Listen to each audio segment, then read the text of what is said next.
ये प्रोपोर्शनैलिटी लिखने से पहले हम लोगों ने ये नहीं सोचा कि तेरा क्या होगा कालिया।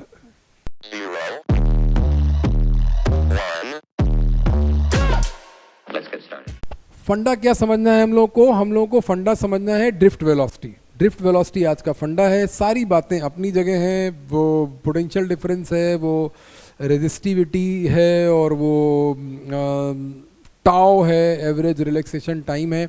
पर 2 मिनट के लिए मैं आपको ड्रिफ्ट वेलोसिटी का फंडा समझाना चाह रहा हूँ। फिर हम लोग उसका थ्योरेटिकल क्वेश्चन, कंसेप्चुअल क्वेश्चन और न्यूमेरिकल की भी बात करेंगे अगर पॉसिबल हुआ इस डिस्कशन में। पहली बात मैंने ये लिखी कि रैंडम मोशन के 2 कारण हैं। इन दोनों बातों को समझिए, ये समझना क्यों ज़रूरी, मैं आपको थोड़ा सा बड़ा करके ये दिखा दे रहा हूँ। इसमें ये लोग कह रहे हैं कि रैंडम मोशन के, इलेक्ट्रॉन के रैंडम मोशन के 2 कारण हैं। पहला कारण क्या है? पहला कारण है म्यूचुअल रिपल्शन, की इलेक्ट्रॉन्स क्योंकि बड़ी संख्या में मौजूद हैं एक दूसरे को रिपेल करते हैं। और दूसरा कारण है कि पॉजिटिवली चार्ज एटम्स उनको अट्रैक्ट करते हैं। पॉजिटिवली चार्ज एटम कहाँ से आए? क्योंकि कॉपर, अगर हम लोग कंडक्टर ले रहे हैं तो कॉपर के ही वैलेंस शेल से एक इलेक्ट्रॉन बाहर आ गया, इसलिए वो पॉजिटिवली चार्ज हो गया। तो यहाँ पर 2 कारण लिखे गए हैं।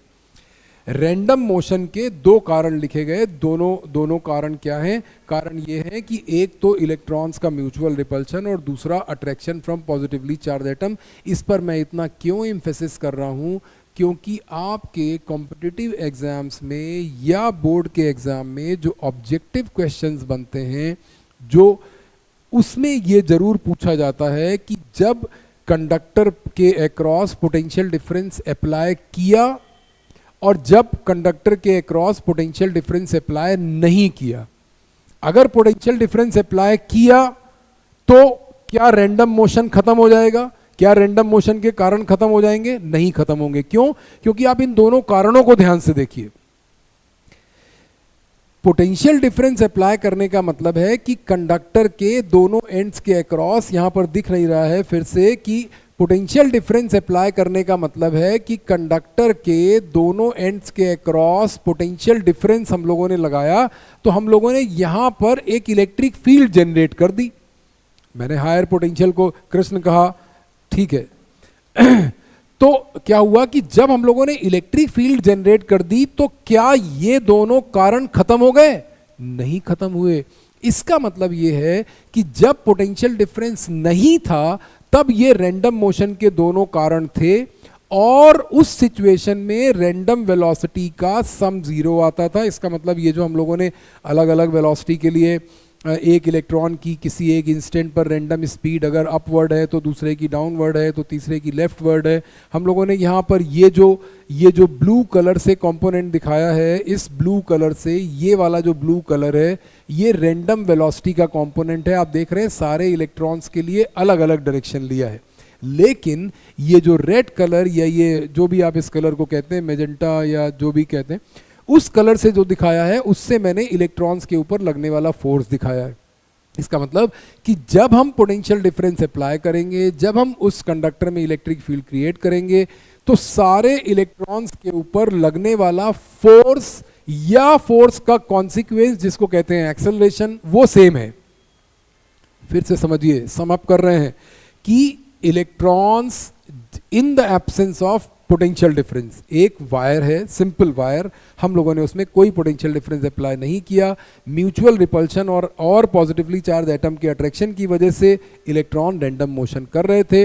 उनकी एवरेज रैंडम स्पीड जो आ रही थी वो 0 आ रही थी। एवरेज रैंडम स्पीड का मतलब ये जो u1 plus u2 plus u3 का सम आएगा, वेक्टर सम आएगा, वो 0 आएगा। इसी बात को वो दूसरे ढंग से कहते हैं कि अगर हम वायर के किसी एक क्रॉस सेक्शन एरिया पर खड़े हो जाएं और यहाँ से काउंट करें तो गिवन टाइम में, हैलिडे रेसनिक से ये कंसेप्ट आया था कि जितना लेफ्ट, 1 सेकेंड में जितने इलेक्ट्रॉन लेफ्ट से राइट जा रहे हैं उसी इंटरवल ऑफ टाइम में उतने ही इलेक्ट्रॉन राइट से लेफ्ट भी जाएंगे। इसलिए हम लोग कहते हैं कि net rate of flow of charge 0 हो जाएगा, और जिसको हम लोग साधारण भाषा में कहते हैं इलेक्ट्रिक, साधारण का मतलब इलेक्ट्रिसिटी की साधारण भाषा में, कि हम लोग ये कहते हैं कि करंट 0 है। क्यों 0 है? अब उसको रिलेट कहाँ से किया जाता है? उसको रिलेट किया जाता है पोटेंशियल डिफरेंस से, कि क्योंकि पोटेंशियल डिफरेंस 0 है इसलिए करंट 0 है। पोटेंशियल डिफरेंस ने क्या किया?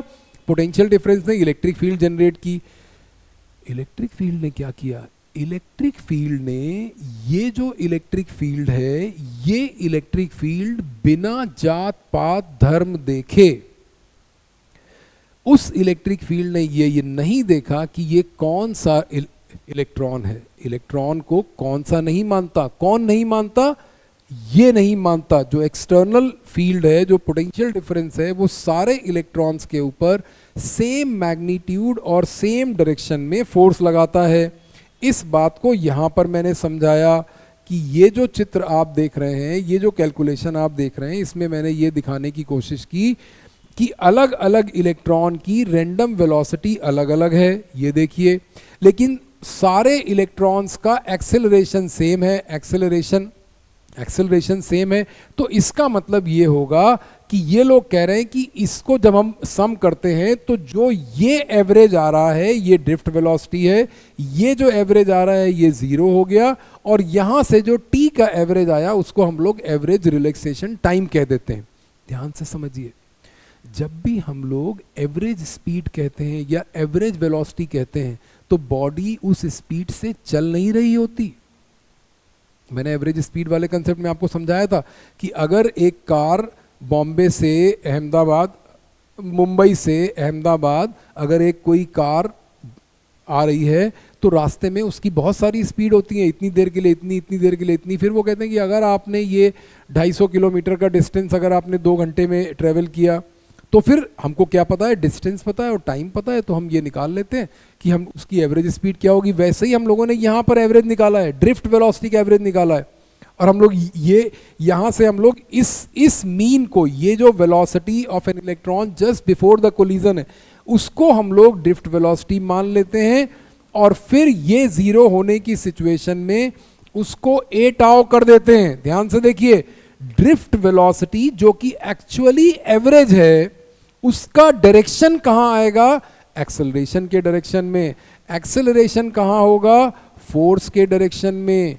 फोर्स किसके ऊपर है, इलेक्ट्रॉन के ऊपर। फोर्स कहां होगा, इलेक्ट्रिक फील्ड के ऑपोजिट डायरेक्शन में। इसका मतलब एक्सेलरेशन कहां होगा, इलेक्ट्रिक फील्ड के ऑपोजिट डायरेक्शन में। इसका मतलब ड्रिफ्ट वेलोसिटी कहां होगी, इसका मतलब ड्रिफ्ट वेलोसिटी होगी इलेक्ट्रिक फील्ड के ऑपोजिट डायरेक्शन में। इसका मतलब वो ये कह रहे हैं कि क्या पोटेंशियल डिफरेंस अप्लाई करने पर सारे इलेक्ट्रॉन स्ट्रेट लाइन पर चलने लगे, नहीं चलने लगे। इलेक्ट्रॉन में अभी भी रैंडम वेलोसिटी का कंपोनेंट है। क्यों, क्योंकि रैंडम इलेक्ट्रिक फील्ड अप्लाई करने से रैंडम वेलोसिटी के कारण खत्म नहीं हुए, इसलिए रैंडम वेलोसिटी खत्म नहीं हुई। पर अब जो बात श्योर हो गई वो ये हो गई कि सब इनके आते ही पूरा कंडक्टर वृंदावन बन गया। अब जब वृंदावन बन गया तो क्या हुआ कि सारे फ्री इलेक्ट्रॉन की वेलोसिटी का एक कंपोनेंट, सारे फ्री इलेक्ट्रॉन की वेलोसिटी, जो भी उनकी वेलोसिटी है, उस वेलोसिटी में एक कंपोनेंट एक्सेलरेशन की वजह से जरूर होगा। ध्यान से समझिए, ये acceleration electric field apply, potential difference apply करने पर नहीं था। दूसरे एक्सेलरेशन थे, म्यूचुअल रिपल्शन की वजह से एक्सेलरेशन था, पॉजिटिवली चार्ज एटम के अट्रैक्शन की वजह से एक्सेलरेशन था, पर उस एक्सेलरेशन का डायरेक्शन फिक्स नहीं था, इसलिए उसका एवरेज जीरो आ गया। डायरेक्शन फिक्स ना होने का मतलब क्या कि 2 वेक्टर का सम जीरो हो सकता है, इक्वल एंड ऑपोजिट। 3 वेक्टर का सम जीरो हो सकता है, इक्विलेटरल ट्रायंगल। 4 वेक्टर का सम जीरो हो सकता है, 5 का 5000 का सम जीरो हो सकता है। ये होता है एवरेज वेलोसिटी जीरो। लेकिन जब सारे इलेक्ट्रॉन्स के ऊपर फोर्स एक ही डायरेक्शन में लगेगा, एक्सेलरेशन एक ही डायरेक्शन में होगा, इसका मतलब एक्सेलरेशन का मतलब क्या है, एक्सेलरेशन का मतलब है delta we upon delta T. इसका मतलब कि वो चेंज इन वेलोसिटी एक्सेलरेशन के डायरेक्शन में। इस बात को सिंप्लीफाइड कहा जाता है कि पोटेंशियल डिफरेंस अप्लाई करने पर क्या इलेक्ट्रॉन स्ट्रेट लाइन पर नहीं चलेगा, स्ट्रेट लाइन पर नहीं चलेगा, चलेगा वो किसी भी पाथ पर किसी इंस्टेंट पर उसकी वेलोसिटी का एक कंपोनेंट इलेक्ट्रिक फील्ड की लाइन में होगा, और वो इलेक्ट्रिक फील्ड के एग्जैक्टली ऑपोजिट होगा। ऐसी सिचुएशन को ड्रिफ्टिंग सिचुएशन ऑफ इलेक्ट्रॉन कहते हैं। और इस स्टेट को, ये जो state of movement of electron within the conductor है, after applying the potential difference, इस स्टेट को हम लोग स्टेट ऑफ करंट कहते हैं। And the magnitude of so produce electric current is measured as rate of change. सवाल, क्या drift velocity cross section area पर डिपेंड करती है? ड्रिफ्ट वेलोसिटी का सीधा सीधा रिलेशन यहाँ से दिख रहा है कि ये ड्रिफ्ट वेलोसिटी है और ये एक्सेलरेशन है और ये फोर्स है और ये इलेक्ट्रिक फील्ड है। क्या, और ड्रिफ्ट वेलोसिटी का एक और रिलेशन होता है जो हम लोगों ने प्रूव किया, जो कि बहुत ही ज़्यादा इंटरेस्टिंग है।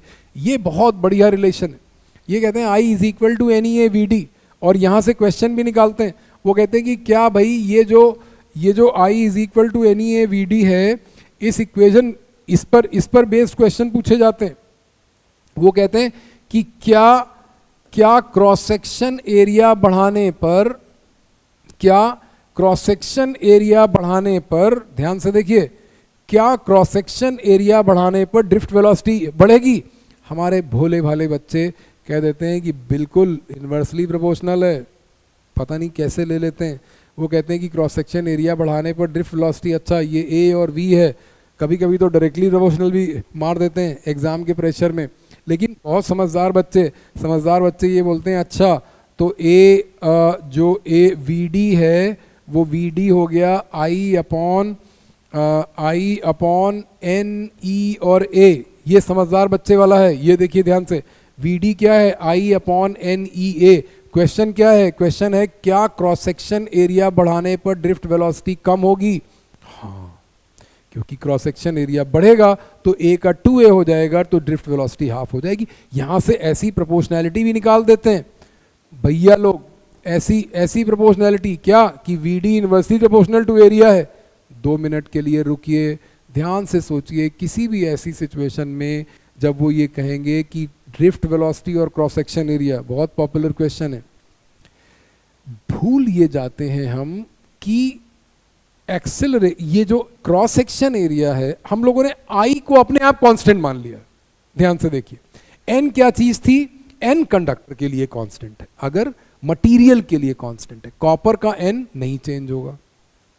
कॉपर के वायर का क्रॉस सेक्शन एरिया चेंज किया, ए चेंज होगा। पर क्या क्रॉस सेक्शन एरिया चेंज करने से एन चेंज होगा? नहीं चेंज होगा। मटेरियल की प्रॉपर्टी है।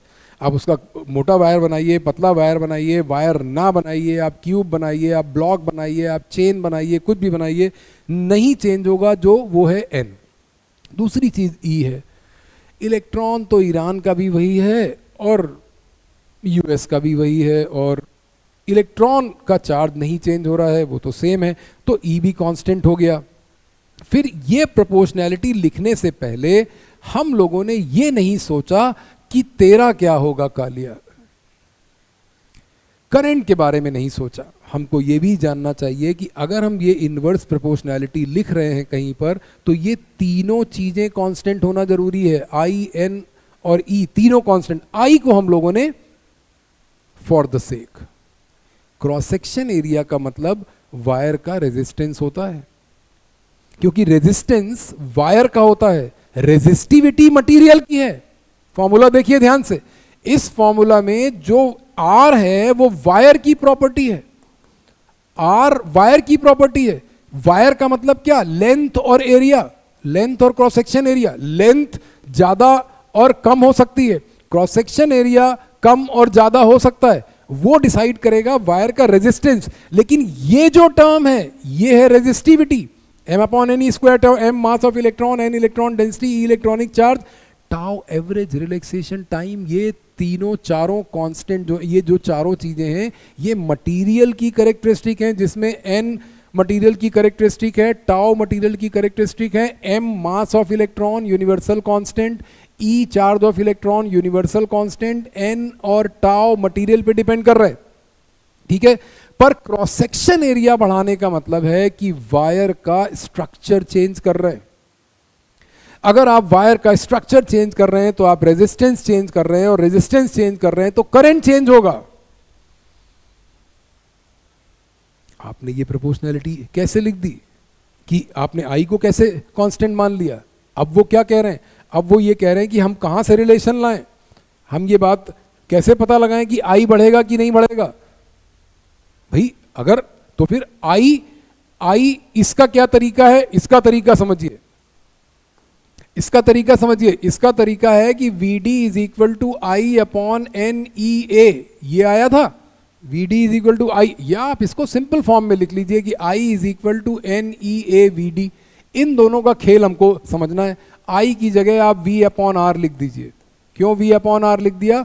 क्योंकि भाई क्रॉस सेक्शन एरिया चेंज कर रहे हैं, R को तो पिक्चर में लाना पड़ेगा, R के बगैर पार नहीं है, R लाना पड़ेगा। R क्या चीज है? Resistance of the wire. कौन सा वायर? जिस वायर का क्रॉस सेक्शन एरिया आप चेंज करने की नीयत रखते हैं। R क्या चीज हो गई? R हो गई रो L अपॉन A। ये क्या आ गया? NEAVD। बहुत ध्यान से देखिए, इसका मतलब ये जो इक्वेशन आ रहा है, ये आ रहा है V upon rho L is equal to NEVD। बहुत ध्यान से देखिए, वो ये कहना चाह रहे हैं कि अगर अब n क्या चीज है? वही इलेक्ट्रॉन डेंसिटी कांस्टेंट। E क्या चीज है? Electronic charge constant.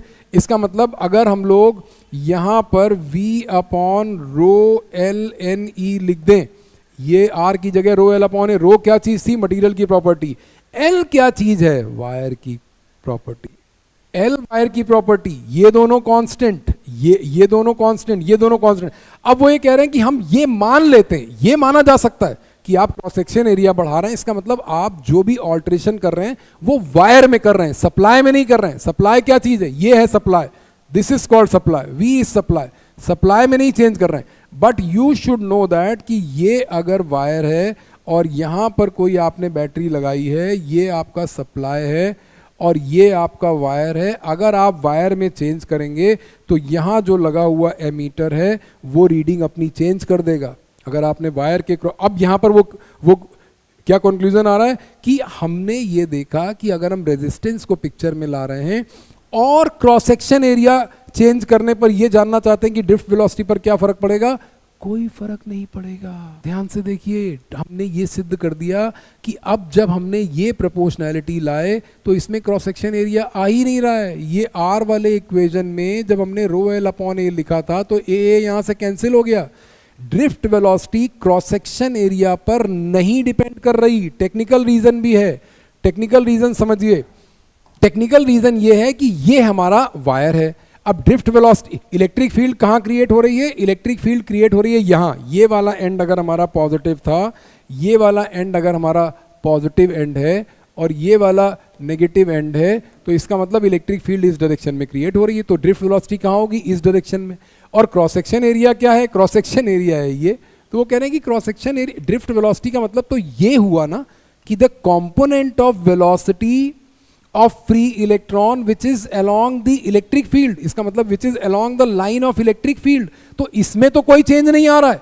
जब आप क्रॉस सेक्शन एरिया बढ़ा रहे हैं तो ड्रिफ्ट वेलोसिटी पर कोई फर्क नहीं पड़ना है, क्योंकि ड्रिफ्ट वेलोसिटी इस बात पे डिपेंड करेगी। और फिर हम लोगों ने जो एक इक्वेशन निकाला था कि drift velocity inversely proportional to L आ रही थी। देखिए यहां पर हम लोगों ने कहीं निकाला कि drift velocity inversely proportional to L आ रही है, VD। इसका मतलब लेंथ बढ़ाने पर ड्रिफ्ट वेलोसिटी कम हो जाएगी।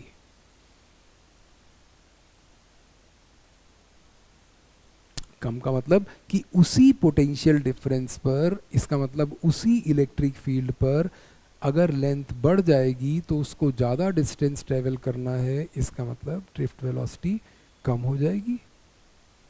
समझ गए?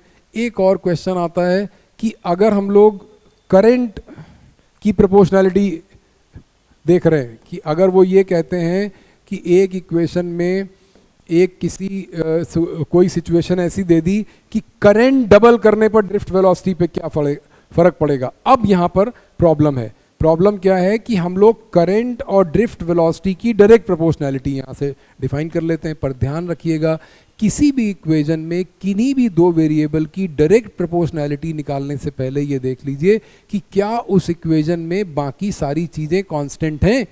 क्या जो सिचुएशन हम लोग डिस्कस कर रहे हैं, एन और ई तो कांस्टेंट हो गया, क्या क्रॉस सेक्शन एरिया कांस्टेंट है? तो वो ये कह रहे हैं कि अगर किसी गिवन वायर में हम करंट बढ़ा रहे हैं, अगर किसी गिवन वायर में, क्योंकि गिवन वायर के लिए एन चेंज नहीं होगा। एन किस पे डिपेंड करता है? मटेरियल पे। एन मटेरियल का कांस्टेंट, ई यूनिवर्सल कांस्टेंट, ए गिवन वायर। इसका मतलब कि अगर एक ही जैसे दो वायर दो अलग अलग मटेरियल के, कंफ्यूज मत होइए, ध्यान से सुनिए, रिवाइंड करके सुन लीजिए, एक ही जैसे दो वायर अलग अलग मटेरियल के, एक ही जैसे दो वायर, एरिया सेम हो गया, ई सेम हो गया, अलग अलग मटेरियल, एन अलग हो गया, फिर उसमें करंट बढ़ाएंगे तो क्या ड्रिफ्ट वेलोसिटी बढ़ेगी? नहीं कह सकते भाई, एन बी ए फैक्टर उसमें बढ़ेगी, किसकी ज्यादा बढ़ेगी? क्या इक्वेशन आ गया? इक्वेशन ऐसा आ गया कि I इज इक्वल टू ई और ए को अगर हम लोग कांस्टेंट मान लें गिवन वायर के लिए, तो डिसाइडिंग फैक्टर क्या आ गया? N1 VD, डिसाइडिंग फैक्टर क्या आ गया? N2 VD, इसको 1 इसको 2, इसको 1 इसको 2। अब वो कह रहे हैं कि करंट बढ़ाएंगे। अब करंट अगर दोनों में हम लोग सेम बढ़ा रहे हैं तो ड्रिफ्ट वेलोसिटी बढ़ेगी। जे एन पे भी डिपेंड करेगा, एन का भी रोल आ जाएगा। क्यों? क्योंकि स्लोप होता है। स्लोप का मतलब क्या होता है कि y is equal to M x, ये जो इक्वेशन है, अगर इसमें y और x ये दोनों वेरिएबल हैं, स्लोप डिसाइड करेगा किसकी ज्यादा बढ़ेगी। मान लीजिए ऐसा हम लोग ये कह रहे हैं कि ये दो इक्वेशन है, जिसका स्लोप ज्यादा होगा, जिसका स्लोप ज्यादा होगा उसमें ज्यादा वेरिएशन आएगा। इस तरीके से हम लोग इसको डिस्कस करते हैं। ठीक है, चलिए, थैंक यू।